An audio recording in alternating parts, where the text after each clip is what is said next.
यह है प्रश्नावली 3 के सी का द्विघात समीकरण अति लघुवित्तीय प्रश्न। यह है पार्ट 5। इसमें आप जानेंगे 21 से 25 तक का हल। तो चलिए हम आपको बता दें कि 21 का पहला हम आपको क्वेश्चन बता दिए हुए हैं। वो वीडियो अगर आप देखना है आपको तो डिस्क्रिप्शन में लिंक दे दूंगा, वहां से जाकर देख सकते हैं, या फिर यहाँ पर आपको आई बटन मिलेगा, वहां से भी जाकर के आप देख सकते हैं। यह है 21 का दूसरा। इसमें क्वेश्चन कह रहा है कि किसी आयताकार मेजपोश की चौड़ाई लंबाई से 20 सेंटीमीटर कम है और इसका क्षेत्रफल 6300 वर्ग सेंटीमीटर है, तो उसकी लंबाई ज्ञात करें। यह आपका क्वेश्चन है और यहां से मैं सॉल्यूशन भी आपको फुल एचडी में दूंगा। सो वीडियो को आप शुरू से लेकर के अंत तक देखें। उसके बाद अगर आपको समझ में नहीं आता है तो आप नीचे कमेंट करें आप अपने व्हाट्सएप नंबर के साथ। चलिए हम आपको यहाँ पर बता दें कि किसी आयताकार मेज पोश है, किसी आयताकार मेज पोश है। मेज जानते हैं ना, मेज टेबल मेज जो होता है वो मेज मेज पोश की चौड़ाई जो है वह लंबाई से 20 सेंटीमीटर कम है, ठीक है, और इसका क्षेत्रफल जो है 6300 वर्ग सेंटीमीटर है। उसकी लंबाई हमें ज्ञात करना है, कुछ नहीं करना। हम एक आयताकार मेज पोश की चौड़ाई लंबाई से 20 सेंटीमीटर कम है, तो सबसे पहले क्या करना है, लंबाई निकाल देना है। तो यहाँ पर लिखेंगे हल और यहाँ से लिखेंगे माना कि आयताकार मेज पोश की लंबाई बराबर x, तो चौड़ाई क्या हो जाएगा, चौड़ाई क्या है, लंबाई से 20 सेंटीमीटर कम है, तो लंबाई कितना हो गया, x हो गया, तो चौड़ाई क्या हो जाएगा, x माइनस 20, यानी लंबाई से 20 सेंटीमीटर कम है। प्रश्न से आयताकार मेज पोश का क्षेत्रफल कितना हो जाएगा। आयताकार मेज पोश का क्षेत्रफल हमें दिया हुआ 6300 वर्ग सेंटीमीटर, तो हम 6300 लिख दिए। मेज पोश आयताकार है, इसीलिए आयत का क्षेत्रफल अगर आपको मालूम होगा, पिछले भी वीडियो में मैं बता चुका हूं, आयत का क्षेत्रफल जो होता है वह क्या होता है, लंबाई गुने चौड़ाई, लंबाई गुने चौड़ाई। तो लंबाई गुने चौड़ाई बराबर कितना हो गया, 6300, ठीक है। लंबाई कितना है हमारा, यह x है, कितना है, x है। चौड़ाई कितना है, x माइनस 20 है, तो x माइनस 20 हम क्या करेंगे, 6300। अब उसके बाद क्या करना है, हमें गुना करना है। क्या करना है, तो हम यहाँ पर कलम ले लेते हैं और उसके बाद मैं आपको बताता हूँ। देखिए यहाँ से कलम भी आइए गया, देख लेते हैं, 1 मिनट, सॉरी, आ गया, ठीक है। तो देखिए इस x को हम जो है यहाँ से गुना करेंगे, इसको गुना करेंगे तो क्या हो जाएगा, एक्स स्क्वायर, और फिर हम x को माइनस 20 से गुना करेंगे, माइनस 20x बराबर कितना हो जाएगा, 6300, ठीक है। यहां तक आपको क्लियर है। अभी एक्स स्क्वायर माइनस 20x बराबर में 6300 है। इस 6300 को हम बराबर के इस बगल खींचेंगे तो क्या हो जाएगा, प्लस में है तो ये माइनस में हो जाएगा, तो यहाँ पर क्या हो गया, माइनस, यानी x square minus 20x minus 6300 बराबर में 0 हो गया, ठीक है। ये हमारा क्या हो गया, फर्स्ट इंटू लास्ट इससे करना है। लेकिन हम इसे लास्ट फर्स्ट इंटू लास्ट करने के लिए क्या करते हैं, एलसीएम भी कर सकते हैं या फिर हम दूसरे तरीका भी अपना सकते हैं। तो हमको गुना करने पर 6300 और जोड़ने या घटाने पर माइनस 20 होना चाहिए। तो कैसे होगा, तो हम यहाँ पर लिख चुके हैं x square minus 90x plus में 70, 90 में से 70 जाएगा तो कितना हो जाएगा, माइनस 90 में से 70 जाएगा तो माइनस 20, और 9 सते 63 00, तो 90 को 70 से गुना करेंगे तो 6300 भी हो जाएगा, प्लस माइनस माइनस भी हो जाएगा और यहाँ पर आ गया। तो यहाँ तक आपको समझ में आ गया होगा, ठीक है। अब हमें क्या करना है, इस दोनों में कॉमन लेना है। क्या करना है, इस दोनों में हमें कॉमन करना है, ठीक है। तो चलिए हम यहाँ पर कॉमन कर लेते हैं। इस दोनों में हमें क्या करना है, कॉमन करना है, और इस दोनों में भी कॉमन करना है। इस दोनों में कॉमन करेंगे तो यहाँ पर x कॉमन हो जाएगा और माइनस में 90 हो जाएगा। इस दोनों में 70 कॉमन करेंगे तो x माइनस 90 हो जाएगा। ये दोनों कोष्ठ देख रहे हैं एक जैसा है, और एक कोष्ठ हम अलग से बना लेंगे, तो एक हो जाएगा x प्लस 70 और एक हो जाएगा x माइनस 90 बराबर में 0। यहाँ तक आपको कोई प्रॉब्लम नहीं होगा, ठीक है। अब हम यहाँ पर करेंगे क्या कि जब x प्लस 70 बराबर 0, तो x बराबर क्या हो जाएगा, माइनस 70। क्यों होगा, क्योंकि प्लस 70 है, जैसे ही बराबर के उस बगल जाएगा तो माइनस हो जाता है। अगर इधर माइनस 70 रहता, प्लस को बराबर के उस बगल जाता तो प्लस हो जाता, लेकिन ये प्लस 70 है, बराबर के उस बगल जाएगा तो माइनस 70 हो जाएगा, ठीक है। पुनः जब x माइनस 90 बराबर 0 करेंगे, यानी इसको लेंगे करके, एक बार तो हम इसको लिया है, दूसरे का बार क्या करेंगे, इसको लेंगे, तो x माइनस 90 बराबर 0, माइनस 90 है, बराबर के उस बगल जाएगा तो प्लस 90 हो जाएगा, इसलिए x बराबर क्या हो जाएगा, प्लस में 90। अब आप भली बात ही जानते हैं कि लंबाई या चौड़ाई जो होता है वो माइनस में नहीं जाता है, वो क्या रहता है, धनात्मक रहता है, ऋणात्मक कभी भी नहीं रहता, माइनस में नहीं रहता। इसीलिए माइनस 70 जो है उसका लंबाई या चौड़ाई नहीं होगा, बल्कि हम प्लस वाला को मानते हैं, ठीक है। इसीलिए x बराबर क्या हो गया, 90, यानी आयताकार मेज पोश की लंबाई कितना हो गया, 90 हो गया। देखिए क्वेश्चन में भी कहा क्या रहा है कि उसकी लंबाई ज्ञात करे, लंबाई बराबर x है, तो x बराबर क्या हो जाएगा, 90 हो जाएगा। अगर इसमें जो है सिर्फ लंबाई मांग रहा है, बाय द वे अगर आपको मालूम नहीं है, लेकिन मैं आपको बता दूं, अगर इसमें चौड़ाई अगर आपको मालूम कर दे कि लंबाई और चौड़ाई दोनों ज्ञात करना है तो हमें कुछ नहीं करना, चौड़ाई बराबर क्या x माइनस 20 है, 90 माइनस 20 करेंगे तो डायरेक्ट 70 आ जाएगा, ठीक है। लेकिन इसमें दिया हुआ नहीं था, हम अपने मन से बना दिए हुए हैं। चलिए मैं आपको बता दूं, अगर चौड़ाई कहेगा तभी जरूरी है, लेकिन इसमें चौड़ाई नहीं कह रहा है, ये क्वेश्चन का पार्ट नहीं है, आपका आंसर यहीं पर आ गया हुआ है। अगर ये चौड़ाई पूछ देता है तब जाकर क्या करेंगे, 90 माइनस 20 यानी 70 होगा, लेकिन नहीं पूछ रहा तो नहीं। ये आपके नॉलेज के लिए मैं बता रहा हूं, ये आपके क्वेश्चन का पार्ट नहीं है, क्वेश्चन का पार्ट आपका यहीं तक है, ठीक है। चलिए 21 का दूसरा नंबर क्वेश्चन हो गया। अब हम 22 नंबर क्वेश्चन में चलते हैं। 22वें नंबर क्वेश्चन जो यहाँ पर आप देख रहे हैं, किसी कमरे की लंबाई, चौड़ाई और ऊंचाई का अनुपात 8:6:5 है। कितना है, 8:6:5 है। यदि कमरे की लंबाई, चौड़ाई और ऊंचाई में प्रत्येक को 1 मीटर बढ़ा दिया जाए। मतलब पहले जो कमरे की लंबाई, चौड़ाई और ऊंचाई का अनुपात 8:6:5 था, ठीक है। पहले कितना था, 8 था, 6 था और 5 था। यदि कमरे की लंबाई को और चौड़ाई को या ऊंचाई, जो तीनों जो था, उस तीनों को हम क्या करेंगे, 1 मीटर बढ़ा देंगे। मतलब 8x + 1, 6x + 1, 5x + 1 हो जाएगा। तो दीवारों का क्षेत्रफल हमें ज्ञात करना। दीवारों का क्षेत्रफल आप जानते हैं कि दीवारों का क्षेत्रफल क्या होता है। दीवारों का क्षेत्रफल का फॉर्मूला होता है, अगर आपको नहीं मालूम है तो मैं इसमें बता दूंगा, ठीक है। तो इतना क्षेत्रफल हो जाता है, उसका वर्ग मीटर में हो जाता है। तो कमरे की लंबाई, चौड़ाई और ऊंचाई हमें निकालना है, ठीक है। एक बार क्वेश्चन समझ लीजिए और कि कमरे की लंबाई, चौड़ाई और ऊंचाई का अनुपात पहले कितना था, 8:6:5 था। अब तीनों को क्या करना, 1 मीटर बढ़ा देना है। तो दीवारों का क्षेत्रफल कितना हो जाता है, 1408 हो जाता है। और जब हो जाता है क्षेत्रफल उतना, तो हमें कमरे की लंबाई, चौड़ाई और ऊंचाई निकाल करके उसे बता देना है। चलिए क्वेश्चन आपका हम यहाँ से आंसर निकाल लेते हैं, ठीक है। हल करेंगे। माना कि कमरे की लंबाई 8x, चौड़ाई कितना हो जाएगा 6x और ऊंचाई 5x हो जाएगा। आप कहिएगा ये कैसे हुआ, तो देखिए कमरे की लंबाई, चौड़ाई और ऊंचाई का अनुपात कितना, 8:6:5 है। तो हम 8 को क्या मानेंगे, 8x मान लेंगे। लंबाई पहले क्या है, लंबाई है, इसीलिए लंबाई हो गया। चौड़ाई था दूसरे के नंबर पर, दूसरे के 6 चौड़ाई हो गया। ऊंचाई कितना, तीसरे नंबर पर 5 हो गया, ठीक है। यहां तक आपको क्लियर है। तो लंबाई को 8x, चौड़ाई को 6x और ऊंचाई को 5x मान लेंगे, ठीक है। दूसरी स्थिति में क्या होगा कि लंबाई, चौड़ाई और ऊंचाई को 1 मीटर बढ़ा दिया जाता है। तो 8x में 1 जोड़ देंगे, 6x में 1 जोड़ देंगे, ऊंचाई में 5x में 1 जोड़ देंगे। यहां तक आपको कोई प्रॉब्लम नहीं होगा, ठीक है। चलिए अब हम कंडीशन समझ गए। अब हमको क्या करना है, दीवारों का क्षेत्रफल जो होता है 1408 वर्ग मीटर हो जाता है।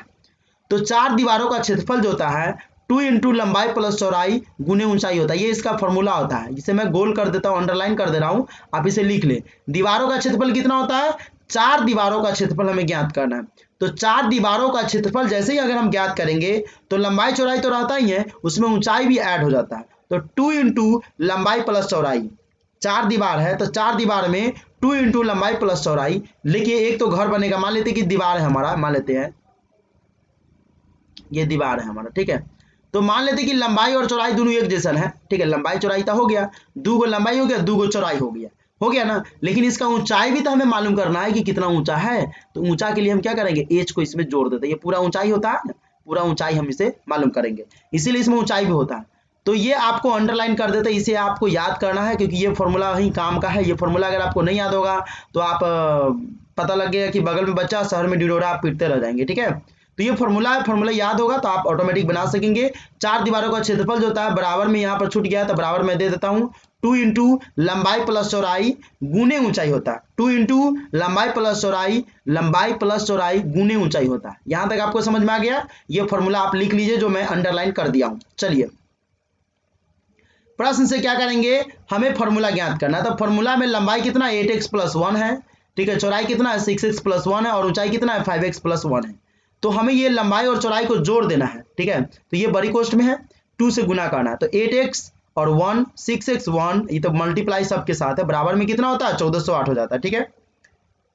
अब हम क्या करेंगे, 8x को और 6x को जोड़ेंगे तो 14x हो जाएगा। 1 को और 1 को जोड़ेंगे तो 2 हो जाएगा, गुने 5x + 1 बराबर कितना हो जाएगा 1408 हो जाएगा, ठीक है। अब क्या करेंगे, 14 को 2 से गुना करेंगे तो 28, 2 को 2 से गुना करेंगे तो 4, इतना में गुना कर लिए।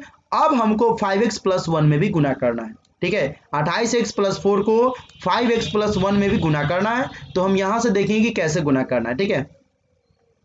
तो 28 को अगर हम 5 से गुना करते हैं तो 140 हो जाता है। फिर 4 को 5 से गुना करेंगे 5x से तो 20x हो जाएगा। फिर हम 28x को 1 से गुना करेंगे तो 28x, 4 को 1 से गुना करेंगे तो 4 हो जाएगा। ठीक है, यहाँ तक आपको समझ में आ गया है। नहीं समझ में आया तो एक बार और देख लीजिए। हमारा यहाँ पर था क्या, लंबाई, चौड़ाई और ऊंचाई। लंबाई की जगह ये बैठा दिए, चौड़ाई की जगह ये और ऊंचाई की जगह ये। इस दोनों को जोड़ेंगे यहाँ पर। ठीक है, तो 8x + 1 6x + 1 कोष्ठ हटा दिए, बीच में का जोड़ दिए। ठीक है, 8x और 6x को जोड़ेंगे तो 14x और 1 को जोड़ेंगे तो 2। गुना में क्या है, 5x + 1 है। 14 को हम 2 से गुना करेंगे तो 28 हो जाएगा और 2 को 2 से गुना करेंगे तो 4 हो जाएगा। ठीक है, 5x + 1 बाहर में गुना है, गुना। 28x को 5x से गुना करेंगे तो 140 और 4 को गुना करेंगे तो 4 को इसमें गुना करेंगे 5 से तो 20x हो जाएगा। ठीक है, और फिर 28 को 1 से गुना करेंगे 28 और 4 को फिर 1 से गुना करेंगे 4, बराबर कितना हो जाएगा, 1408 हो जाएगा। ठीक है, तो हम यहाँ पर ये मान निकाल कर रख लेने हैं। ठीक है, अब कुछ नहीं करना, बस यहाँ पर ध्यान देना है कि यहाँ से हमारा मान निकल कर आ गया हुआ है। यहाँ से मान क्या निकल कर आ गया, ये पूरा मान हमारा निकल कर आ गया हुआ। अब हम यहाँ से क्या करेंगे, 140 एक्स स्क्वायर। ठीक है, 20x और 28x को हम जोड़ेंगे तब 20 20 40 48x प्लस में 4 हो गया। ये 1408 उधर था प्लस में, बराबर किस बगल खींच लेंगे तब माइनस में हो जाएगा। क्या करेंगे, माइनस में हो जाएगा। चलिए यहाँ तक आपको ठीक है। जब ये माइनस में आ गया तो हम घटा करके यहाँ पर लिखेंगे 140 एक्स स्क्वायर 48x और 1408 में से 4 जाएगा तब माइनस में से ही प्लस गया तो 1404 बचेगा, बराबर में 0। यहाँ तक क्लियर है आपको। अब हमको क्या करना है कि देख रही है कि इसमें दोनों ओर से मतलब कॉमन क्या होने वाला है, जो कॉमन होने वाला है दोनों ओर भाग दे दीजिए। तो दोनों ओर 4 से भाग देने पर या फिर आप 4 इसमें कॉमन करेंगे तो भी आपको कोई फर्क नहीं पड़ेगा। ठीक है, बातमा वही पड़ता है, मतलब थोड़ा घुमा करके बता देता है। तो दोनों ओर 4 से भाग देने पर या 4 कॉमन लेंगे तो जैसे 4 से भाग देंगे तो 140 को 4 से भाग देंगे तो 35x स्क्वायर, 4 से इसको भाग देंगे तो 12 चौका 48 12x, इसको 4 से भाग देंगे तो 4 3 12 2 0 4 5 20 4 1 4 माइनस 351। अब ये हमारा समीकरण हो गया। इसी समीकरण को क्या करेंगे, फर्स्ट इंटू लास्ट के माध्यम से गुना करेंगे, फर्स्ट इंटू लास्ट के माध्यम से गुना करेंगे। ठीक है, तो 35x स्क्वायर प्लस में 12x माइनस 351 बराबर 0 है। अब हम 35 को 351 से गुना करेंगे। ठीक है, तो इतना आना चाहिए। तो 35 को अगर हम 351 से गुना करते हैं तो देखिए 351 यहाँ पर हम लिख देते हैं और आपके सामने गुना करते हैं। ठीक है, कितना आ रहा है, ठीक है, 351 गुने कितना है, 35 है। ठीक है, अगर आपको नहीं है तो यहाँ पर देख लीजिए, यहाँ पर हम आपके सामने गुना कर रहे हैं। ठीक है, तो हमें क्या करना है, 1 बचे 5, 5 25 के 5 हासिल हो गया 2, चलिए हम 2 लिख देते हैं, 5 तिहाई 15 2 17, तो यहाँ पर कितना हो गया 17 से 55। ठीक है, अब हम इसको गुना करेंगे, 1 तिहाई 3, 5 तिहाई 15 और 3 तिहाई 9 1 10। ठीक है, यहाँ तक ठीक है। अब जोड़ेंगे तो इसको क्या हो जाएगा, 5 5 3 8 7 5 12 1 0 2 हो जाएगा क्योंकि, और 1 12,285, यानी गुना करने पर 12,285 होना चाहिए और जोड़ने या घटाने पर हमारा ये 12 होना चाहिए। ठीक है, हमें कुछ नहीं करना है, 117 को 105 से गुना करेंगे तो वही बात आएगा और 117 में से 105 को घटाएंगे तो 12x हो जाएगा। इस थोड़ा क्रिटिकली क्वेश्चन है तो आप इसे ध्यान से देखेंगे क्योंकि बहुत ही इंपॉर्टेंट क्वेश्चन है और इस टाइप का क्वेश्चन बनाते बनाते आपका मतलब माइंड डीएक्टिवेट हो जाता है, क्योंकि 351 है, गुना करेंगे फिर 35 से बहुत ज़्यादा हो जाता है, फिर 12 हमको उसमें आना चाहिए, 117 105 कैसे लाएंगे, तो हमको क्या करना है, गुना करके और जो इतना आया था अभी जब आप स्क्रीन पर देख रहे थे उस सब का क्या करना है, एलसीएम निकाल देंगे। एलसीएम निकालेंगे तो ऑटोमेटिक हमारा मान आ जाता है, फर्स्ट इंटू लास्ट में एलसीएम निकालने से आ जाता है। ठीक है, चलिए अब क्या करेंगे, दोनों में कॉमन खोजेंगे, इस दोनों में कॉमन खोजेंगे तो इस दोनों में x कॉमन हो जाएगा तो 35 प्लस में क्या हो जाएगा 117, इस दोनों में क्या हो जाएगा -3 कॉमन होगा तो 35x प्लस 117, 35x प्लस 117 यहाँ पर लिखेंगे और x - 3 का एक कोष्ठ हम बना करके यहाँ पर लिख देंगे। इसीलिए 35x प्लस 117 बराबर 0 या फिर हम x - 3 बराबर भी 0 कर सकते हैं। तो पहले हम क्या लिखेंगे, 35x प्लस 117 बराबर 0, 35x बराबर क्या हो जाएगा, माइनस में 117 हो जाएगा। क्यों होगा, क्योंकि प्लस में 117 है, जैसे ही बराबर किस बगल जाएगा तो माइनस में 117 हो जाएगा। ठीक है, 35x बराबर माइनस 117, x बराबर क्या हो जाएगा -117 बटे 35, -117 बटे 35 हो जाएगा। यानी हमारा x का मान एगो निकल कर यहाँ पर आ गया हुआ है, एक मान का निकल कर आ गया यहाँ से। अब जब हम x - 3 बराबर 0 करेंगे तो x बराबर क्या आ जाएगा 3, लेकिन x का मान ऋणात्मक नहीं हो सकता, यानी ये मान ऋणात्मक है, -117 बटा 35 ये मान हो ही नहीं सकता, क्यों? क्योंकि x का मान कभी भी ऋणात्मक में नहीं होता है इस कंडीशन में। क्यों? क्योंकि इसका मान यहाँ पर जो दिया हुआ है वो ऊंचाई है, लंबाई है, चौड़ाई है। लंबाई, चौड़ाई और ऊंचाई माइनस में कभी भी नहीं होता है, ठीक है। इसीलिए यहाँ पर ये मान जो देख रहे हैं, ये मान जो है ये माइनस में आ रहा है, इसे नहीं होगा। लेकिन x का मान ऋणात्मक नहीं हो सकता, इसीलिए x बराबर क्या होगा 3। अतः लंबाई का मान कितना है 8x है, तो 8 गुने 3 करेंगे तो 24 हो जाएगा। 8 गुने 3 करेंगे तो 24 हो जाएगा। चलिए हम इसको हटाते हैं यहाँ से। 8x है तो 8 गुने 3 करेंगे तो 24। चौड़ाई कितना है 6x है तो 6 गुने 3 करेंगे तो 18 मतलब 18। 5x है ऊंचाई तो 5 गुने 3 करेंगे तो 15 मीटर। आपका जो है आंसर भी लगभग यही है, ठीक है। 22 नंबर का 24, 18, 15, 24, 18 और 15 आप आंसर मिला सकते हैं। आपका आंसर भी आ गया है। अगर ये वीडियो आपको पसंद आ रहा है तो वीडियो को लाइक करते चलिए। अगला क्वेश्चन हम आपको बताते हैं, ठीक है।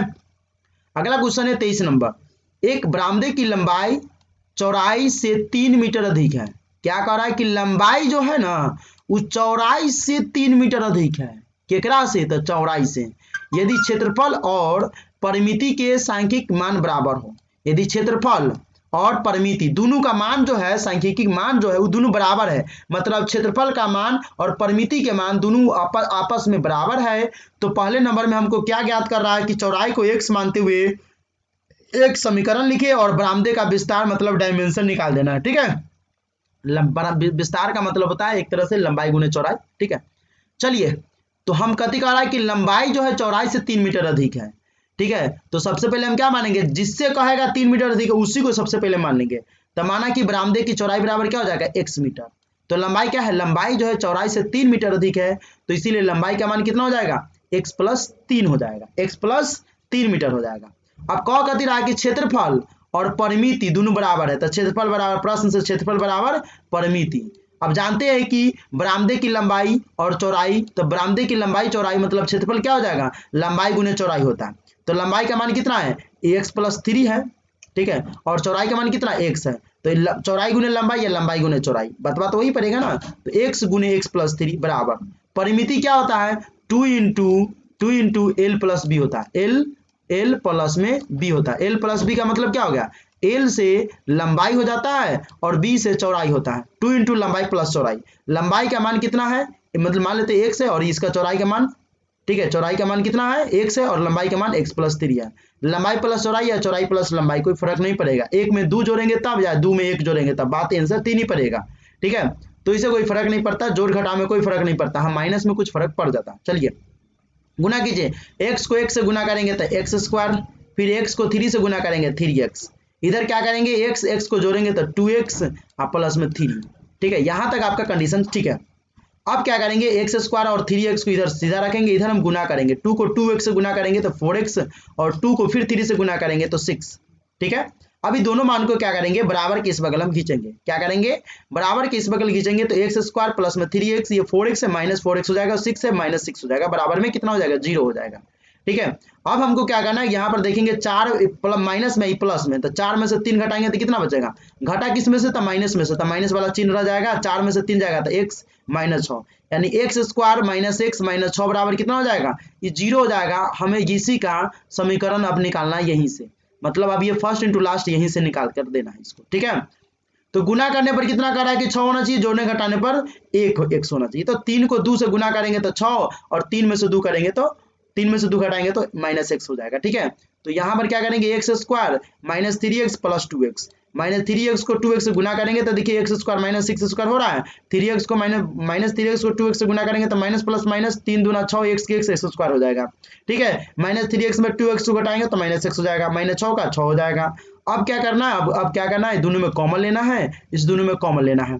तो इस दोनों में कॉमन क्या है, x कॉमन है तो x माइनस 3, इस दोनों में 2 कॉमन है प्लस में तो x माइनस 3, 2 कोष्ट हो गया, 2 कोष्ट में से हम एक कोष्ट को बाहर लिख देंगे और बाहर वाला जो संख्या बच गया उसको हम एक कोष्ट बनाकर बगल में लिख देंगे, ठीक है। यहां तक आपको क्लियर हो गया। अब क्या करेंगे, जब 2 को कोष्ट निकल कर बाहर आ गया इसीलिए x माइनस 3 बराबर क्या होगा 0, अथवा x प्लस 2 बराबर भी 0 कर सकते हैं, मतलब इसको भी 0 के बराबर और इसको भी 0 के बराबर हमें करना है और यहाँ से मान निकालना है। तो लिखेंगे जब x माइनस 3 बराबर 0 तो x बराबर क्या हो जाएगा 3 हो जाएगा, जब x प्लस 2 बराबर 0 तो x बराबर क्या हो जाएगा माइनस 2 हो जाएगा, मतलब x प्लस 3 बराबर 0 किए हैं तो x का मान कितना आ गया है प्लस में आ गया है, और x + 2 = 0 किए तो x का मान माइनस में आ गया है।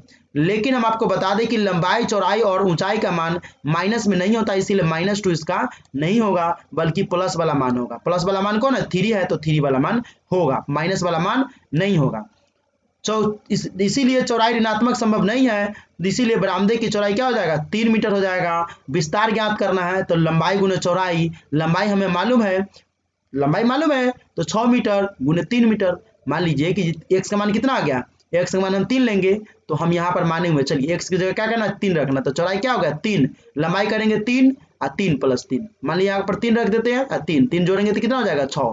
अब कथी कह रहा है कि बरामदे की विस्तार ज्ञात करने के लिए, बरामदे का विस्तार क्या होता है? बरामदे का विस्तार जो होता है वह 3 गुने 6 हो जाएगा, 3 गुने 6 या 6 गुने 3, मतलब लंबाई गुने चौड़ाई होता है विस्तार। इसे इंग्लिश में कहते हैं डायमेंशन।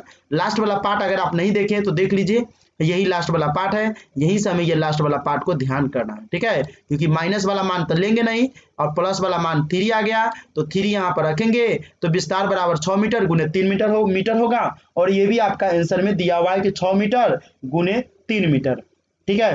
तो ये आपका जो क्वेश्चन जो था वो ये 23 का, ये आपका दूसरा नंबर क्वेश्चन था, नहीं मतलब 23 का ही था, पहला नंबर और दूसरा नंबर दोनों था, ठीक है। तो पहला नंबर और दूसरा नंबर दोनों था, तो एक तो मान हमारा आंसर जो आ रहा है, एक मान का आंसर जो बुक में दिया हुआ है वो आपको यहीं पर दिया हुआ है, ठीक है। एक मान का जो आंसर जो देख रहे हैं मतलब 23 का, वो पहला नंबर जो देख रहे हैं x² - x = 0, यही आपका आंसर है। एक आंसर यहाँ पर आया हुआ है और दूसरा का आंसर कहाँ पर है? तो दूसरा का आंसर ये है आपका, ठीक है। मतलब इसमें जो तो क्वेश्चन कह रहा था कि चौड़ाई को x मानते हुए प्रश्न अनुसार एक समीकरण लिखें, तो समीकरण हमें लिखना है। तो पहला क्वेश्चन जो कह रहा है 23 का, उसमें समीकरण लिखने के लिए हमारा ये आंसर समीकरण यही है पर है, मतलब यहीं तक पूछ रहा है। फिर उसका दूसरा का मान कह रहा है, दूसरा का बरामदे का विस्तार निकाले, तो बरामदे के विस्तार के लिए हम इसे हल किए हैं, इस हल को, तो यहाँ पर क्या आया है? ये मान आकर के यहाँ पर आ गया है, ठीक है, यहाँ पर ये आंसर आ गया है, ठीक है, विस्तार यही हो गया, ठीक है। अब 24 नंबर क्वेश्चन भी देख लेते हैं। 24 नंबर कह रहा है कि किसी वृत्त के केंद्र से एक चापकर्ण पर खींचा गया लंब चापकर्ण के आधे से 3 सेंटीमीटर कम है। भाई क्वेश्चन देख करके दिमाग खराब हो जाएगा, नहीं, इसीलिए ध्यान से देखना है, ध्यान से पढ़ना है कि क्वेश्चन कैसे बनाना है। कह क्या रहा है कि किसी वृत्त के केंद्र, मान लीजिए कि वृत्त है, वृत्त के केंद्र से एक चापकर्ण पर खींचा गया लंब, मान लीजिए कि एक चापकर्ण, तो चापकर्ण सीधा होता है, खींचा गया लंब मतलब एक लंब खींचेंगे, ठीक है, लंब खींचा गया लंब चापकर्ण के आधे से 3 सेंटीमीटर कम है। तो चापकर्ण क्या हो गया? मान लेते हैं कि चापकर्ण कितना हो गया? 2x हो गया, मतलब इधर भी x हो गया और इधर भी x हो गया, ठीक है। तो आधे से 3 सेंटीमीटर कम है लंब जो है, तो x - 3 हो जाएगा, कितना होगा? इससे 3 मीटर कम, 3 सेंटीमीटर, तो 3। यदि वृत्त का अर्ध व्यास 15 सेंटीमीटर है, यानी वृत्त का जो अर्ध व्यास है, यानी जो व्यास दिया हुआ है वो कितना है? वो 15 सेंटीमीटर। मान लेते हैं यहाँ पर व्यास यह है, ये 15 सेंटीमीटर है, अर्ध व्यास मतलब पूरा व्यास नहीं है, अर्ध व्यास आधा ही है, तो 15 सेंटीमीटर। तो चापकर्ण की लंबाई ज्ञात करना है, क्या ज्ञात करना है? लंबाई ज्ञात करना है। तो लंबाई आपको मालूम है कि क्या होता है। चलिए हम इस फिगर को यहाँ पर बनाए हुए बढ़िया से फुल HD में, ठीक है, ठीक है। कह क्या रहा था उसी के अनुसार, तो किसी वृत्त के केंद्र पर एक चापकर्ण, तो किसी वृत्त के केंद्र हो गया ये C, इस पर क्या कहना है? चापकर्ण खींच दिए, चापकर्ण के आधे से, तो मान लीजिए कि चापकर्ण को हम 2x मान लिए हुए हैं, तो आधा आधा करेंगे तो 1x यहाँ पर, 1x यहाँ पर हो जाएगा, ठीक है। और इसके आधे से 3 सेंटीमीटर कम है, तो x - 3 ये लंब हो गया। और इसका जो है कह क्या रहा, किसका? अर्धवृत्त मान लीजिए कि अर्धवृत्त अर्ध व्यास है, तो 15 सेंटीमीटर है, तो 15 सेंटीमीटर यहाँ पर रख दिए, ठीक है। यहाँ तक आपको समझ में आ गया होगा। नहीं समझ में आया तो एक बार और समझ लीजिए कि किसी वृत्त के केंद्र से एक चापकर्ण पर खींचा गया लंब चापकर्ण के आधे से 3 सेंटीमीटर कम है, तो मान लीजिए कि ये वृत्त हो गया, ठीक है। कथी कह रहा? वृत्त के केंद्र से, तो केंद्र हो गया, ठीक है, किसी वृत्त के केंद्र से एक चापकर्ण पर, तो एक चापकर्ण है, मान लीजिए चापकर्ण पर खींचा गया लंब, मान लेते कि लंब हो गया, ये लंब है, लंब चापकर्ण के आधे से, तो चापकर्ण है, मान लेते इस पूरा को हम क्या मान लेते हैं? 2x मान लेते हैं, एगो x यहाँ पर रख देते हैं 2x मान करके, और एक x यहाँ पर रख लेते हैं, ठीक है। तो इसके आधा क्या हो गया? x मतलब 2x था पूरा, तो आधा हो गया, तो आधा कितना हो गया? x हो गया। इस x से क्या है? आधे से 3 सेंटीमीटर कम है, तो इधर क्या करेंगे? 3 सेंटीमीटर। यदि वृत्त का अर्ध व्यास जानते हैं, पूरा व्यास होता है 15 सेंटीमीटर, अर्ध व्यास जो है मतलब आधा व्यास कितना है? ये 15 सेंटीमीटर, मतलब इधर हम 15 सेंटीमीटर रख दिए। तो चापकर्ण की लंबाई ज्ञात करना, चापकर्ण की ये जो लंबाई है ये लंबाई ज्ञात करके हमको दे देना, ठीक है। चलिए कोई बात नहीं है, हमें क्या करना है, फिगर बना देना है। चलिए फिगर हम यहाँ पर फुल एचडी में बना दिए, यही आपका फिगर है, इसी टाइप का आपका फिगर बनेगा, फुल एचडी में है, आप बना लीजिए, ठीक है। तब माना कि चापकर्ण की लंबाई क्या हो जाएगा, 2x हो जाएगा, क्या हो जाएगा 2x। तब ना हम इधर एगो x यहाँ बांट दिया, एक यहाँ x बांट दिया। अब कुछ लोग कहेंगे कि सर आप 2x क्यों लिए, तो 2x इसलिए लिए क्योंकि चापकर्ण पूरा फुल में होता, तो हम इसको अगर x लेते तो हाफ करने में थोड़ा प्रॉब्लम हो जाता है, इसलिए हम 2x ले लिए, और एक x यहाँ पर रख दिए, एक x यहाँ पर रख दिए, बंटवारा करने में अच्छा हुआ। अगर हम आधा x लेते तो x-2 करना पड़ता, बटा में चल जाता, और उस तरह से भी बनाया जा सकता है, लेकिन उस तरह से बनाएंगे तो प्रॉब्लम हो सकता है, थोड़ा मोड़ा कटकुट में प्रॉब्लम, इस तरह से भी बना सकते हैं हम, और ये भी कोई गलत तरीका नहीं है, बुक का ही तरीका है और बहुत ही ईजी तरीका है, आप इसे आसानी से बना सकते हैं। तो 2x हो गया, इसीलिए AC बराबर क्या हो जाएगा, AC बराबर हो जाएगा x, और CB बराबर भी x हो जाएगा, क्योंकि 2x से आधा आधा हम इसे बांट दिए, अलग अलग दो भागों में बांट दिए, ठीक है। अब त्रिभुज OCA में त्रिभुज है हमारा OCA में क्या होता है कि त्रिभुज में जब समकोण बन रहा है, यहाँ पर क्या 90 डिग्री का कोण बन रहा है, जब ये 90 डिग्री मतलब राइट एंगल यानी समकोण त्रिभुज बन रहा है, तो समकोण त्रिभुज में जो होता है कर्ण बराबर जो होता है रूट अंडर लंब स्क्वायर प्लस आधार स्क्वायर, यानी कर्ण स्क्वायर बराबर होता है लंब स्क्वायर प्लस में आधार स्क्वायर, और कर्ण का स्क्वायर जो उधर जाएगा तो लंब स्क्वायर रूट अंडर लंब स्क्वायर प्लस में आधार स्क्वायर होता है। मतलब ये फॉर्मूला है, कर्ण बराबर जो होता है रूट अंडर लंब स्क्वायर प्लस में आधार स्क्वायर, ठीक है। ये फॉर्मूला अगर आपको याद है तो कोई प्रॉब्लम नहीं होगा। चलिए हमको इसी फॉर्मूला पर बना देना है, लिखना यहाँ पर जो हम कुछ लिख दिए हुए हैं वैसे आपको जरूरी नहीं। वृत्त के केंद्र से खींचा गया लंब जो होता है, खींचा गया लंब को समद्विभाजित करता है, वृत्त के केंद्र से खींचा गया लंब को समद्विभाजित करता है, मतलब ये आधा आधा भाग में बांटता है, इसीलिए यहाँ पर लिख दिए हुए हैं। चलिए कर्ण क्या है 15 है, कर्ण कितना है 15, तो 15 का स्क्वायर लंब रूट अंडर। अब देखिए कि रूट यहाँ से हम गायब कर दिए हुए, काहे गायब कर दिए हम आपको वो भी बता देते हैं, क्योंकि हमको जो फॉर्मूला जो दिया हुआ था वो क्या दिया हुआ था कि 15 कर्ण का स्क्वायर बराबर रूट अंडर लंब का स्क्वायर प्लस आधार का स्क्वायर। लेकिन अगर हमको इधर में कोई जरूरी ही नहीं है, अगर हम इस रूट को इधर ले जाएंगे तो बदलाव उतना ही पड़ेगा। मतलब आप यहाँ पर देख लीजिए, ये कोई फॉर्मूला गलत नहीं था, लेकिन इस फॉर्मूला का हम एक स्टेप आगे बढ़ाकर लिख दिए। आप यहाँ फॉर्मूला के जगह लिख सकते हैं, क्या लिख सकते हैं, सीधे लिख सकते हैं कि कर्ण का स्क्वायर बराबर लंब का स्क्वायर प्लस में आधार का स्क्वायर, प्लस में क्या लिख सकते हैं आधार का स्क्वायर, ये भी आपका फॉर्मूला है, ठीक है। तो हम आगे तक ले गए हुए थे, उसी फॉर्मूला की जगह आप लिख सकते हैं कि कर्ण का स्क्वायर, रूट हटा करके इसमें से रूट हटा दीजिएगा, सीधे लिखिएगा कि लंब का स्क्वायर प्लस में आधार का स्क्वायर, ठीक है। आपको आराम से मालूम चल जाएगा और आप इजी तरह से बना सकते हैं। यही फॉर्मूला आपका कर्ण स्क्वायर बराबर लंब स्क्वायर प्लस में आधार स्क्वायर, ठीक है। चलिए यहाँ तक आपको समझ में आ गया। इसे रूट अंडर लंब स्क्वायर प्लस आधार स्क्वायर यहाँ से हटा भी सकते हैं, सीधे लंब स्क्वायर प्लस में आधार स्क्वायर कर सकते हैं, रूट को आप यहाँ से आसानी से हटा सकते हैं, ठीक है। वैसे मैं यहाँ से बोलता क्या, मैं हटा ही देता हूँ, रुक जाइए 1 मिनट। चलिए तो यहाँ पर हम उसे सीधा ही कर दिए कि कर्ण स्क्वायर बाय रूट अंडर लंब स्क्वायर प्लस में आधार स्क्वायर। कर्ण का मान 15 है तो 15, लंब का मान हमारा x - 3 तो x - 3 का होल स्क्वायर, और आधार का मान कितना है x है तो x का स्क्वायर, ठीक है। चलिए यहाँ से हम आगे आपको प्रोसेस पर ले चलते हैं और यहाँ से आपको बताते हैं फटाफट, और यहाँ से आपका सोल्यूशन भी फटाफट बनते ही चला जाएगा। तो चलिए आप देख लेते हैं। तो 15 का स्क्वायर हो जाएगा 225, x - 3 मतलब a - b का होल स्क्वायर x स्क्वायर, माइनस हो जाएगा 2 × a × b, 2 × x × 3 मतलब 2 × 6 हो जाएगा, और b का स्क्वायर मतलब 3 का स्क्वायर, ठीक है, और x स्क्वायर तो रहेगा ही, ठीक है। a - b का होल स्क्वायर यहाँ पर निकालना था, ठीक है। 225 x स्क्वायर 2 × x × 3 2 × 6x, और प्लस में 3 का स्क्वायर प्लस में x स्क्वायर 225 है, ठीक है। हम इसे क्या करेंगे उल्टा करके लिख देंगे, तो ये x स्क्वायर माइनस 2x कितना हो जाएगा 6x हो जाएगा, 3 दूना 6x प्लस में 3 का स्क्वायर 9, ठीक है। एक x स्क्वायर यहाँ पर, एक x स्क्वायर यहाँ पर कितना हो जाएगा 2x स्क्वायर, ठीक है। 2x square minus 6x plus में 9, और ये 225 इधर था, इधर हम इधर खींचे और इसको इधर ले गए। मतलब यहाँ पर आप इसको ऐसे करके भी लिख सकते हैं। कैसे लिख सकते हैं, एक्स स्क्वायर, देखिए हम आपको समझाने के लिए लिख रहे हैं, एक्स स्क्वायर माइनस 6x, ठीक है, 6x आप प्लस में कितना हो जाएगा 9 हो जाएगा, ठीक है, प्लस में 9 हो जाएगा, प्लस में एक्स स्क्वायर हो जाएगा, ठीक है, प्लस में ये प्लस प्लस हो जाएगा, प्लस में एक्स स्क्वायर, ठीक है। अब यहाँ पर देखिए एक एक्स स्क्वायर कितना हो जाएगा 2x स्क्वायर हो जाएगा, तो हम यहाँ पर लिखेंगे क्या बराबर में, ये मतलब उसके बराबर में था 225 बराबर, ठीक है, 225 बराबर हो जाएगा इतना, ठीक है। अब हमें क्या करेंगे कि इस एक्स स्क्वायर को एक्स स्क्वायर के साथ जोड़ेंगे तो कितना हो जाएगा 2x² हो जाएगा, 2x² माइनस में हो जाएगा 6x, ठीक है, और प्लस में कितना हो जाएगा 9। अभी 225 था तो हम इधर खींच लिया, उसको उधर भेज दिया तो कितना हो जाएगा ये 225 हो जाएगा। कितना हो जाएगा 225 हो जाएगा, ठीक है। अभी जब 225 को इधर खींचेंगे तो माइनस हो जाएगा, ठीक है। तो यही कंडीशन यहाँ पर हम अप्लाई किए हुए हैं। अगर आपको फिर भी नहीं समझ में आता है तो आप एक बार और ध्यान से देखिए कि 225 था इधर और ये इधर था, तो हम इधर का मान इधर खींच लिए और इधर का मान उधर चल गया, तब कोई फर्क पड़ा, चिन्ह में कोई चेंज नहीं होता। लेकिन जब 225 उधर रहेगा इधर खींचेंगे तो माइनस हो जाएगा ना, तो यही काम तो हम यहाँ पर किए हुए हैं। चलिए 2x² माइनस 6x, 225 में से 9 घटाएंगे तो 216 बच जाएगा।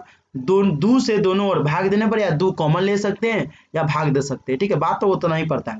तो x² माइनस 3x माइनस 108 बराबर 0, ये समीकरण हमारा, इसी का मान हमको निकाल करके देना है, ठीक है। तो गुना करने पर 108 और जोड़ने घटाने पर माइनस 3x होना चाहिए। तो x² minus 12x plus 9x minus 108 equal to 0। तो 12 नमा 108 हो जाएगा, 12 में से 9 घटाएंगे तो माइनस 3x हो जाएगा। अब क्या करना है, दोनों में से कॉमन, इस दोनों में से कॉमन लेना है। तो x में से ये दोनों में x कॉमन है तो x माइनस 12 हो जाएगा, इस दोनों में 9 कॉमन है तो x माइनस 12, ठीक है।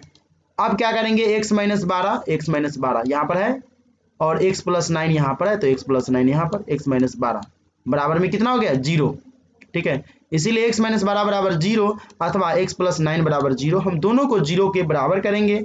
x माइनस 12 बराबर जब 0 करेंगे तो x बराबर कितना होगा 12 x प्लस 9 बराबर 0 करेंगे तो x बराबर कितना हो जाएगा, x बराबर माइनस 9 हो जाएगा। सॉरी मैं यहाँ पर जो है डायरेक्ट मतलब बराबर नहीं दिए हुए हैं और डायरेक्ट लिखा गया, तो हम यहाँ पर अभी लिख दे रहे हैं, घबराइए नहीं, यहाँ पर बराबर खाली देना था। तो x बराबर कितना हो जाएगा, x बराबर हो जाएगा माइनस 9, क्यों, क्योंकि प्लस में 9 था, उधर गया तो माइनस में 9 हो गया। चलिए 1 मिनट भाई साहब, रुक जाइए। चलिए मैं यहाँ से कलम ले लेने की कोशिश, कलम आ गया, कलम आ गया, ठीक है। चलिए तो ये यहाँ x बराबर कितना हो गया माइनस 9 हो गया, ठीक है, प्लस 9 था तो माइनस 9 हो गया, ठीक है। अब यहाँ से हमें क्या करना है, लेकिन x का मान माइनस 9 संभव ही नहीं है, क्यों, क्योंकि लंबाई चौड़ाई ऊंचाई में माइनस 9 प्लस में हो सकता है, माइनस में हो ही नहीं सकता है, तो माइनस 9 तो कोई फर्क ही नहीं पड़ेगा। मतलब यहाँ पर x का मान क्या होगा 12 हो जाएगा प्लस में, इसीलिए x बराबर क्या हो गया 12। ए बी बराबर क्या है 2x है, तो 2 गुने 12, x था ना, तो 2 गुने 12 यानी 24। तो हमें चापकर्ण की लंबाई ज्ञात करना था। चापकर्ण की मतलब क्या है कि a से लेकर के b की जो गया हुआ है चापकर्ण, इसी की लंबाई हमको ज्ञात करना था। क्या करना था, इसी की लंबाई ज्ञात करना था, ठीक है। तो हम क्या किए हैं, इसको मानकर पहले से रखे हुए 2x, ठीक है, और x का मान कितना आया था 12, तो 12 गुने हम क्या करेंगे 12 गुने 2 करते तो कितना आएगा 12 गुने 2 24 आ जाएगा ना। तो 24 हमारा मान आया है चापकर्ण की लंबाई। क्वेश्चन भी कह रहा था कि चापकर्ण की लंबाई निकाले, तो चापकर्ण की लंबाई कितना होगा 24 होगा। कितना होगा 24, आपके बुक में भी दिया हुआ है, 24 का आंसर ही 24 नंबर है। मतलब 24 क्वेश्चन का 24, देखिए कितना मतलब कोएफिशिएंट है कि 24 क्वेश्चन भी है और इसका आंसर भी 24 ही है, ठीक है, देख रहे हैं ना यहाँ 24 है। चलिए ये क्वेश्चन आपका बन गया होगा, ठीक है। अब हम आपको आगे ले चलते हैं, फिलहाल आप वीडियो को लाइक करें और अपने दोस्तों में भी शेयर करें। चलिए हम आपको ले चलते हैं आगे। 25वें नंबर क्वेश्चन है और इस वीडियो का लास्ट क्वेश्चन है, लेकिन चैप्टर का लास्ट नहीं, मैं फिर से आपके लिए एक अगला मतलब 5 क्वेश्चन का एक वीडियो लेकर आऊंगा, ठीक है। तो किसी काम को करने में ए को बी से 5 दिन कम समय लगता है, वे उस काम को एक साथ 6 दिन में कर सकते हैं।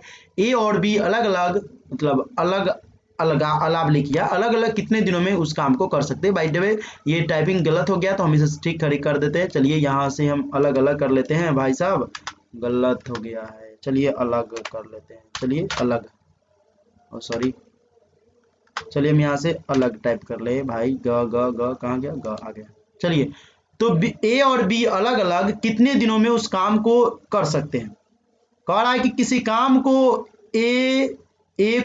काम को करने में ए को बी से 5 दिन कम समय लगता है। मतलब कोई काम है जिस काम को ए को, जब उस काम को ए काम करता है, ए नंबर का आदमी कोई काम करता है, तो बी से 5 दिन कम में उस काम को करके रख देता है। वे उस काम को एक साथ जो करता है तो 6 दिन में कर लेता है। और जब ए नाम का व्यक्ति और बी नाम का व्यक्ति एक साथ उस काम को करता है तो 6 दिन में उस काम को पूरा कर लेता है। लेकिन ए और बी अलग अलग कितने दिनों में उस काम को कर सकता है, ये क्वेश्चन है। ये क्वेश्चन तो आपको 10th में जरूरी है ही, लेकिन ये एसएससी, रेलवे, बैंकिंग और अलग अलग एग्जाम में क्वेश्चन पूछे जाते हैं कंपटीशन के तौर पर। और ये क्वेश्चन जो आप देख रहे हैं बहुत ही लॉन्ग टाइप से मैं बताया हूँ, क्यों? क्योंकि 10th के लिए ये जरूरी है। लेकिन आगे आपको जाने के बाद ये बहुत ही छोटा सा ट्रिक बताया जाता है, उस ट्रिक पर आपको बनाना रहता है। चलिए, तो अब अभी तक आप तो 10th में ही हैं, कंपटीशन के लेवल आप नहीं जानते हैं, तो इसलिए आपको नहीं मालूम होगा। लेकिन ये क्वेश्चन बहुत इंपॉर्टेंट है। अगर आपको रेलवे, एसएससी, बैंकिंग वगैरह आगे के लिए जॉब की तैयारी करना है रेलवे वगैरह की, तो ये क्वेश्चन VVI, इस क्वेश्चन को बढ़िया से ध्यान से नोटिस कीजिएगा, क्योंकि ये क्वेश्चन बहुत इंपॉर्टेंट होने वाला है भाई। चलिए, तो क्वेश्चन आप समझ में आ गया होगा कि ए किसी काम को करने में ए को बी से 5 दिन कम समय लगता है और वे उस काम को एक साथ 6 दिन में कर लेता है, तो ए और बी उस काम को अलग अलग कितने दिनों में करेगा, ये क्वेश्चन है आपका। तो मान लिया कि ए को काम करने में x दिन लगता है। मानते हैं कि ए नाम का जो व्यक्ति है उस काम को करता है वो x दिन में करता है, मतलब कोई मालूम तो है नहीं, तो x दिन में करता है, ये मान लिया। तो बी को उससे 5 दिन कम समय लगता है, बी से 5 दिन कम समय लगता है, 5 बी से लगता है, ठीक है। तो बी से लगता है, तो हम यहाँ पर दो तरीका से बना सकते हैं, ठीक है। एक तरीका तो ये भी कर सकते हैं कि ए को बी से 5 दिन कम समय लगता है, तो बी से 5 दिन कम समय लगता है, तो बी को हम अगर x मान ले, ठीक है, बी को अगर हम x मान ले, तो ए बराबर क्या हो जाएगा, बी को ए से 5 दिन कम समय लगता है, ठीक है ना, ए को बी से, तो यहाँ पर क्या हो जाएगा, माइनस हो जाएगा। इसमें माइनस होगा, लेकिन अगर हम इसमें प्लस कर देंगे तो कोई फर्क नहीं पड़ता है, ठीक है। तो x + 5 यहाँ पर हम कर लेंगे, ठीक है। चलिए समझ लीजिए एक बार और, ए को काम करने में x दिन लगता है, तो ए को बी से 5 दिन कम समय लगता है। पहले मैं क्वेश्चन पढ़ लूँ एक बार। 25 नंबर क्वेश्चन क्या है, 25 नंबर कह रहा है कि 5 दिन कम समय लगता है, वो इस काम को 6 दिन में करेंगे, मतलब क्वेश्चन सही है A to Z। और यहाँ पर भी आपको समझना जरूरी है कि ए को काम करने में x दिन लगता है, तो बी को x + 5 दिन लगेंगे। कम लगता है मतलब x + 5, बी से 5 दिन कम समय लगता है, तो बी से 5 दिन कम समय लगता है, लेकिन बी को काम करने में 5 दिन अधिक न लग रहा है। देखिए समझना आपको जरूरी है, क्योंकि नहीं समझिएगा तो क्वेश्चन आपको समझ में नहीं आएगा। मान लीजिए कि ए नाम का कोई व्यक्ति है, वो किसी काम को करता है, तो वो उस काम को करता है ना, तो बी से वो 5 दिन कम में कर लेता है, बी 10 दिन में करता है किसी काम को, ठीक है, तो ई जो है 5 दिन में कर लेता है ससुराई, तो 5 दिन में करता है, लेकिन बी जो एक से कितना दिन में कर रहा है, दुगुना दिन में कर रहा है, मतलब जुड़ रहा है, 5 इसमें जुड़ रहा है, तो जुड़ रहा है इसीलिए इसमें 5 हम जोड़ दिए। बी जो है x + 5 दिन में करेगा, ए ना काम करेगा x - 5 में, लेकिन बी क्या करेगा, जुड़ के करेगा। चलिए, इसीलिए x दिन में ए गुने 1, x दिन में 1 काम को पूरा करता है, ठीक है, x दिन में a 1 काम को पूरा करता है, तो एक दिन में क्या करेंगे, a × 1/x भाग काम को करेगा। x दिन में a जो है एक काम को पूरा करता है, तो एक दिन में a × 1/x भाग को काम को करेगा, ठीक है। यहाँ तक आपको समझ में आ गया। उसी प्रकार x + 5 दिन में b काम को करता है, कितना दिन में, तो देखिए, तो एक दिन में तो b × 1/x + 5, b × 1/x + 5, b × 1/x + 5, ठीक है। एक दिन में b जो है वो एक काम को भाग को करेगा। प्रश्न से क्या करना है, देखिए क्वेश्चन आपको समझना जरूरी है कि x जो है x दिन में a जो है एक काम को पूरा करता है, तो एक दिन में a जो है काम करेगा a पूर्णांक 1/x भाग को काम करेगा, ठीक है। उसी प्रकार x + 5 दिन में b काम करता है, तो एक दिन में क्या करेगा, b × 1/x + 5, मतलब यहाँ पर जो मान है उसी को हम नीचा में ले जाकर के रख देते हैं, ठीक है।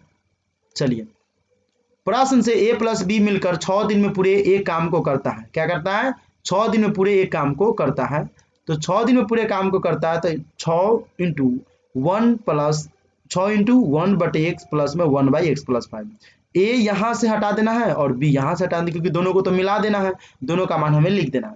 बराबर में क्या करता है, 1, मतलब एक दिन में ही काम करता है, एक दिन का निकाल रहा है यहाँ पर, मतलब एक से करता है पूरे काम को, पूरे एक काम को करता है, एक काम को करता है, इसीलिए एक से यहाँ पर हम कर दिए मल्टीपल। 6, अब x + 5 और x का बटा करके जोड़ करेंगे, तो x × x + 5 यहाँ पर हो जाएगा, x × x + 5 हो जाएगा। अभी x से x मरतबे कटेगा, तो x + 5 को हम 1 से गुना करेंगे, तो x + 5 हो जाएगा। फिर x + 5 से x + 5 1 मरतबे कटेगा, तो x को हम 1 से गुना करेंगे, तो x हो जाएगा यहाँ पर, ठीक है। समझ में आ रहा है ना, देखिए नहीं समझ में आ रहा तो हम यहाँ पर थोड़ा जूम कर दे आपको, एक मिनट हम आपको लिए जूम कर देते हैं। चलिए यहाँ पर हम आपके लिए जूम कर दिए थोड़ा सा, देख रहे हैं ना, यहाँ पर देखना जरूरी है क्योंकि x है और x प्लस 5 है, दोनों का हम यहाँ पर क्या करिए एलसीएम किए हैं। एलसीएम करने के बाद कोई फर्क नहीं पड़ेगा, x से ये x मरतबे कट जाएगा, तो यहाँ पर बचा कितना x प्लस 5, तो x प्लस 5 को 1 से गुना करेंगे तो x प्लस 5, x प्लस 5 से x प्लस 5 1 मतलब कट गया हुआ है, तो यहाँ पर कितना बचा x को 1 से गुना करेंगे x, अभी x को x से जोड़ेंगे तो 2x हो जाएगा, प्लस में 5 का 5। ठीक है, यहाँ तक आपको समझ में आ गया। अब 6 है 2x प्लस 5, नीचे में क्या हो जाएगा x इंटू एक्स प्लस 5 बराबर 1/1। अब हमें इसे गुना करना है, क्या करना है, 6 को ऊपर से गुना करेंगे तो 6 दूना 12x और 6 पंचे 30 हो जाएगा। ठीक है, x को 1 से गुना करेंगे तो x स्क्वायर और 5 को वो 1 से गुना करेंगे तो 5x होगा। उसके बाद हम तिरछा तिरछी गुना करेंगे तो कोई फर्क नहीं पड़ेगा, क्यों, क्योंकि 1 क्या होता है तुर संख्या होता है, इससे कोई फर्क नहीं पड़ता। ठीक है, अब 12x इतना 30 हो गया। ठीक है, अब हमें कुछ नहीं करना, बस यहाँ पर देखना है कि x स्क्वायर 5x है, हम 5x को क्या करेंगे इधर खींचेंगे। ठीक है, तो देखिए 5x को अगर हम इधर खींचेंगे तो 12 मतलब यहाँ पर जो देख रहे हैं कि x स्क्वायर और 5x है, 12 को इधर ले जाइए तो -12 हो जाएगा। ठीक है, और ये माइनस में 30 भी हो जाएगा ना, माइनस में 30 होगा ना, चलिए 30 होगा। तो अब यहाँ पर देखना है कि x स्क्वायर तो यहाँ पर आ गया, 12x में से यहाँ देखिए 12x था, तो 12x में से 5x को घटाएंगे तो कितना हो जाएगा -7x, और ये -30 था तो यहाँ पर -30 बराबर 0। समझना आपको जरूरी है। ठीक है, तो ये हमारा समीकरण हो गया। अभी समीकरण को क्या करना, निकालना है इसी समीकरण को, यानी गुना करने पर 30 होना चाहिए और जोड़ने घटाने पर प्लस माइनस में होना चाहिए। तो हम आपको बता देते कि -7 होना चाहिए, तो 10 3 30, 10 में से 3 जाएगा तो कितना हो जाएगा 7 हो जाएगा और -30। ठीक है, इस दोनों में कॉमन क्या है, x है तो x कॉमन ले लिए, और दोनों में क्या कॉमन है 3x, मतलब 3 कॉमन है तो x - 10 हो गया। दोनों कोष्ट का बाहर निकाल देंगे और ये x का x + 3 यहाँ पर हो गया। दोनों को क्या करेंगे बराबर में 0 करेंगे। ठीक है, तो बराबर में 0 करेंगे तो x - 10 x + 3 है, इसे हम बराबर में 0 करेंगे तो यानी x - 10 बराबर भी 0 और x + 3 बराबर भी 0। जब x - 10 बराबर 0 है तो x बराबर कितना आएगा 10 आएगा। ठीक, क्यों, क्योंकि माइनस है, बराबर को उस पर लेगा तो प्लस हो गया।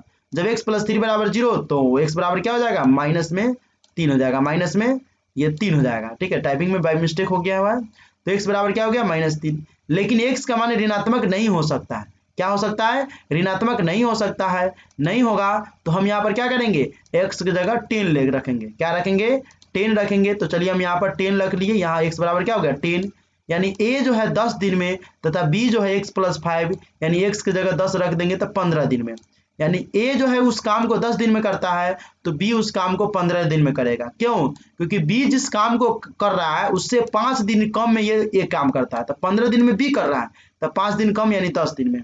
आपका आंसर दिया हुआ सही, देख लेते हैं, एक मिनट आंसर भी आपका देख लेते हैं। 25 नंबर कहाँ गया भाई, 25 नंबर का है 10 दिन और 15 दिन क्रमशः, मतलब a जो है उस काम को 10 दिन में कर रहा है और b जो है उस काम को 15 दिन में कर रहा है। ठीक है, तो यहाँ पर जो है ये -3 हो जाएगा। ठीक है, मतलब ये -3 हो जाएगा, छूट गया था। तो यहाँ पर x बराबर 10 15 दिन में काम को पूरा कर सकता है, मतलब ये आपका क्वेश्चन हो गया। 25 नंबर तक आपको मैं वीडियो में बता दिया हूँ। वीडियो पसंद आया तो इसे लाइक करें, चैनल को सब्सक्राइब करें और बेल नोटिफिकेशन को ऑन जरूर कर दे। और हाँ, आपको अगर मेरा पीछे का वीडियो देखना है तो आपको कुछ नहीं करना, बस आपको डिस्क्रिप्शन में लिंक होगा, उस लिंक पर क्लिक करके आप मेरे पीछे के सारे वीडियो देख सकते हैं ऑटोमेटिक वहीं से। ठीक है, तो मिलते हैं अगले वीडियो में। जय हिंद, जय भारत, जय बिहार।